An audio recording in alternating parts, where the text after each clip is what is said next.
Кескәй Әдилә әле бер ни дә аңламай, яшь кенә булуына карамастан, бер туктаусыз эсеү аркаһында йөзе шешенеп, үзеннән әллә кайдан әсе ит боркып торган әсәһе, газиз кешеһе уны кусаклап, хыктап илай. Баламды бирмәйем, теймә дигән һүзләр менән бер рәттән ул дәүләт хезмәткәрләре өстенә яман әшәке һүзләр яудыра. Күптән түгел генә бер яшен тутырган кытсы өчен бындай шау-шу, гауга әйтерһең гадәти күренешкә әйләнгән. Район хакимиятының хәстәрлек һәм курсалау бүлеге хезмәткәренең баланың кием-һалымдарын, уенсыктарын йыюын кескәй сабый әсәһе менән бергә сираттагы кунакка бару дип аңлагандыр. Кызганыска каршы, бу юлы улай булманы. Яшь тә 2 айлык баланы тиешле органдар кала дәвахананың балалар бүлегенә тапшырды. 31 яшьлек 5 бала әсәһе вакытлыса ата-әсәләр хукугыннан кисектерилде. Әле ул балалар бүлексәһендә бәләкәстәре өләсәһе менән олатаһына бүген шылтыратып әйттек, улар иртәгә киләләр, калган 4 баланың язмышын тагы ла хәл итәргә кирәк. Судка ата-әсә хукугыннан сикләү менән сыгырга ниятләп документлар йыйып йөрибез инде. Район хакимиятының балык булмагандар эше буенча комиссияның сираттагы утырышында 5 бала әсәһенә карата ошондый карар чыгарылды. Тиешле тәрбия бирмәгән балаларын улата өләсәй сит кешеләр карамагына калдырып, үзе әшнәләре менән табын куруды гадәткә индергән катынды ошондый алым менән туры юлга бастырырга өметләнә комиссия әгъзалары. Буга тиклемдә ул ата-әсә хукугыннан мәхрүм ителүдән кисектерелеп килә. Был юлы ла иртәгә үк дәваханага барам, төҙәләм, баламды алып кайтам дигән вәгъдәләре биреп калды. Тик бүгенге көнгә тиклем әсә кеше үз сабайын исенә лә төшермәй. Күрәһең, башына төшкән кайгыһын ул шешәләш дуҫтары менән уртаклаша. Бүген безнең Баймак ҡалаһы районында 509 етем бала иҫәптә тора. Безнең бүлексәлә былтыргы йылга анализ яһаганда, былтыр безнең иң һөйөнөслө мәле ул балаларҙы ғаиләгә ата-әсә булып ҡабул итеү инде. 23 бала безнең ғаиләгә китте. 8 ата-әсә 14 балаһынан ҡарата үҙенең ата-әсәлек хоҡуғын восстановить иттеләр инде. Шул ук вакытта безнең 26 бала 17 ата-әсә үзенең 26 балаһына карата ата-әсәлек хукугыннан мәхрүм ителделәр суд аша. Бүгенге көндә әйткәндә безнең цифрлар әллә ни үҙгәрмәне, но ошо көндә, ошо беренче кварталда 5 родитель 8 баланы семьяһына алды инде. Алар усыновленный по закону әйткәндә суд аша үткәрдек. Шунан бер ата-әсә үзенең бер балаһына карата ата-әсәлек хукугын кайтарып алды. Бер бала безнең балалар йортына урнаштырылды. Сибайдың приютында, Ышаныс приютында 15 бала, Матрайда 4, Акъярда 1 етем бала һәм балалар бүлексәһендә безнең Баймак больницаһының 4 бәләкәй балалар үзләренең киләсәген көтеп ултыралар инде. Балалар приютына ла тоже балаларды алып китү ул без ата-әсәгә үзенең аңына, асылына кайтырга бәлки вакыт бирәбездер. Бу профилактик сара дип мин үземсә уйлыйм. Ул профилактик сара. Иногда алып китәһең балаларды һәм ата-әсәләр ничектер айныгып китәләр, тормыштың мәгънәһен балаларда икәнне төшенәләрме? Но нимәләр була ала? Улар үзаңына кайтып балаларын кире килеп алалар. Сикләү ул ярты йылга һуҙыласаҡ. Ул ограничение в родительских правах дип атала. Шул ярты йыл эсендә әгәр ата-әсә үзенең тормошон яйга һалып, ипкә һалып, айныгып, ул беркемгә лә сер түгел. Ни өсөн балалар приютта? Ул береһенең дә ата-әсәһе, моны әйтеп үтергә кирәк, ни тиклем генә үкенесле булмаһын, алар авырып, хәлһеҙләнеп, ятмайҙар, балаларын ҡарай алмай. Бөтәһе һәр береһе эсеп, эскелек арҡаһында балаларын ошо көнгә ҡалдырған ата-әсәләр бит инде. Район хакимиятында үткән балык булмагандар эше буенча комиссия утырышында барлыгы 200-тән ашык административ хукук булулар тикшерелде. Балык булмагандардын эскән килеш ямагат урындарына сыгуы, комендант сәгатен бозуу сурактары каралды. Уларның ата-әсәләренә административ штраф алынды. 13 яшьлек малайдың автомашина руле артына ултырып, авыл урамдары буйлап йөрүе комиссия әгъзаларын хайран калдырды. Сит кешеләргә шул ук вакытта руль артында утырган үҫмер өсөн был зур хәүеф менән янауын уның әсәһе генә аңлап етмәйенә.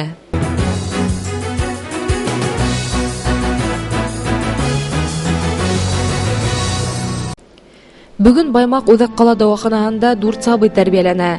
Ата-әсә наҙын уларға медицина хеҙмәткәрҙәре еткерә. Кескәйҙәрҙе кейем-һалым, уйынсыҡтар менән тәмин итеү ҙә сирлеләр һәм аҡ халатлылар иңендә. Дауаханала балалар өсөн бер генә социаль урын бүленгән, әммә ата-әсә ҡарауынан мәхрүм ҡалған сабыйҙарҙың күп булыуы арҡаһында был урындарҙы ла арттырырға тура килә. Билдәләргә кәрәк, ошо көндәрҙә генә урындағы бағыусылар ярҙамында тағы ла бер ошондай урын ойошторолдо. Балалар өсөн карауат, түшәк, ҡараҡ ярактары алынды. Вообще проблема социальных детей – это одна из актуальных проблем на сегодняшний день не только нашего детского отделения, но и, скажем, всех подразделений района.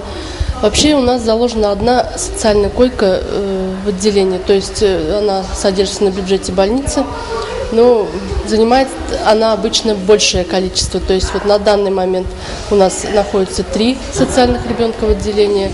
Если в сравнительных цифрах говорить, за тот год, за 2012 год у нас провело всего 22 больных социальных ребенка в отделении, то на сегодняшний год, за 2013 год, за первый квартал уже 11 детей за вот эти 3 месяца. И, в общем, находятся у нас в отделении дети обычно до 3 лет. Они проводят от 1,5 месяца до 2 месяцев в отделении, пока не определится статус ребенка. А дети старше 3 лет, они 1-2 дня, ну и потом вот органы опеки определяют в Сибайский приемник или еще куда-то этих детей. Ну, за тот год 4 детей у нас переданы в семью, остальные дети, вот, если даются разрешение, то забираются родителями обратно в семью, или же по решению суда о лишении родительских прав по приходу документов из Уфы мы направляем их в дом ребенка. Баймак районында насар шарттарда яшәгән кискәйҙәр дауахананың балалар бүлегенән тыш Көньяк-Көнсығыш төбәктең башҡа төр учреждениеларына ла оҙатыла. Бөгөн Сибай ҡалаһының Ышаныс приютында беҙҙең райондан 15 бала тәрбиәләнә. Приют барлығы 30 балаға иҫәпләнгән. Шуларҙың яртыһын Баймак районы балалары тәшкил итеүе бик ҡыҙғаныс.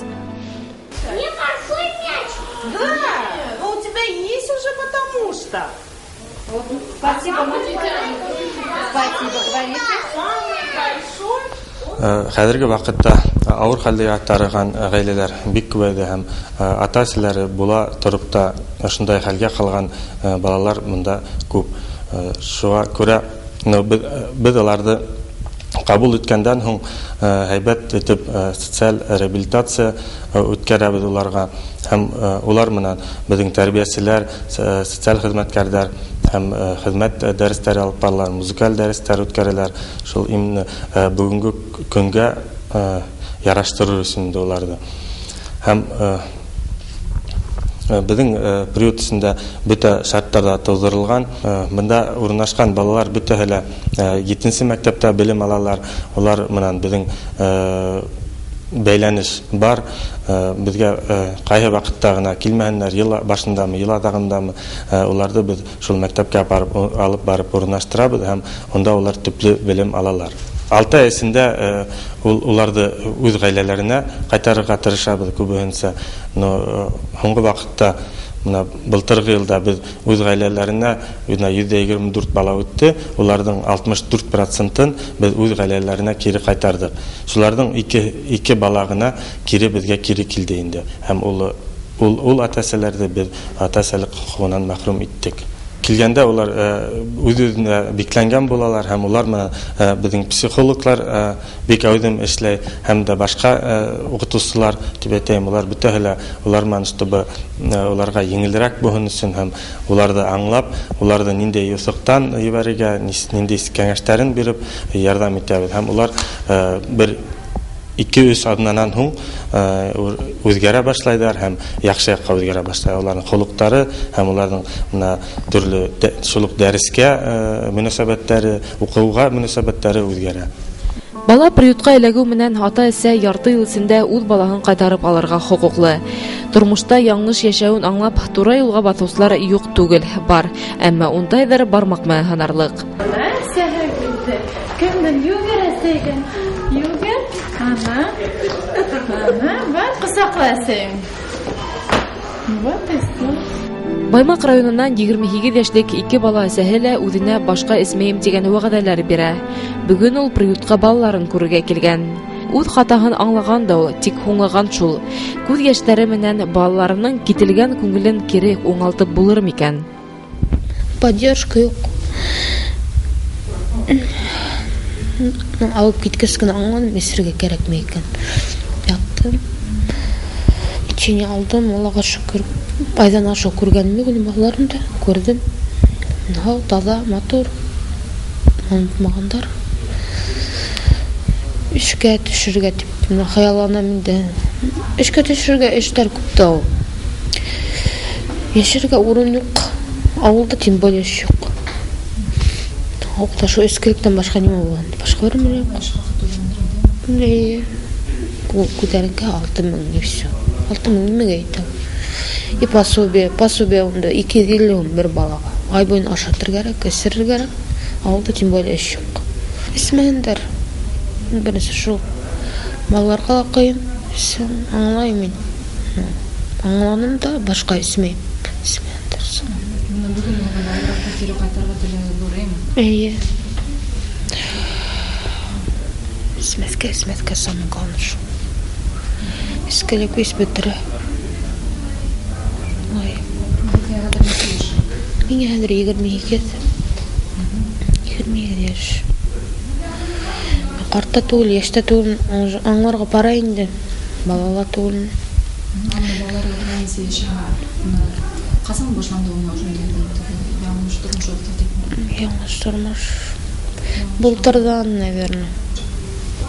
Поддержка юк, яңадан. Ятып сыктым.